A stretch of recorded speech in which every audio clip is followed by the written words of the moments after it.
നെഹ്റുവിന്റെ ജന്മദിനം. നെഹ്റുജിയുടെ ജന്മദിനമാണ് ഇന്ത്യ ഒട്ടാകെ ശിശുദിനമായി ആഘോഷിക്കുന്നത്.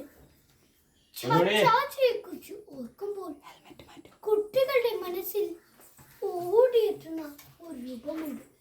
നീണ്ട വെള്ളജുബയും അതിലൊരു ചുവന്ന റോസാപ്പൂവും അതിലേറെ പുഞ്ചിരിക്കുന്ന മുഖമുള്ള ഒരാൾ. ചെറുപ്പമായിരിക്കുമ്പോൾ തന്നെ ചാച്ചാജിക്ക് നല്ല വായനാശീലം ഉണ്ടായിരുന്നു.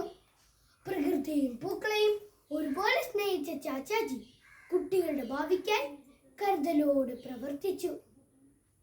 അഗാധ പണ്ഡിതനും ഉയർന്ന വായനാശീലമുള്ള ചാച്ചാജി ഉജ്ജ്വല പ്രഭാഷകനായിരുന്നു. അദ്ദേഹം ഇന്ത്യൻ പ്രഥമ പ്രധാനമന്ത്രി ആയതിനു ശേഷം ചെങ്കോട്ടയിൽ വെച്ച് നടത്തിയ പ്രസംഗം ലോക പ്രശസ്തമാണ്.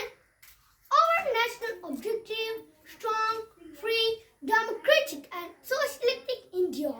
There will be no room for solution, bigotry and exploitation.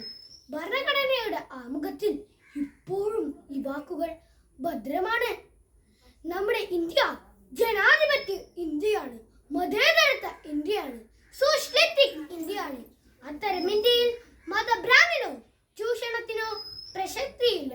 നെഹ്റുജിയുടെ വാക്കുകൾ ഇന്ത്യയൊട്ടാകെ മുഴങ്ങട്ടെ എന്ന് ആശംസിച്ചുകൊണ്ടും ശിശുദിന ആശംസകൾ നേർന്നുകൊണ്ടും നിർത്തുന്നു. നന്ദി, നമസ്കാരം, ജയ് ഹിന്ദ്.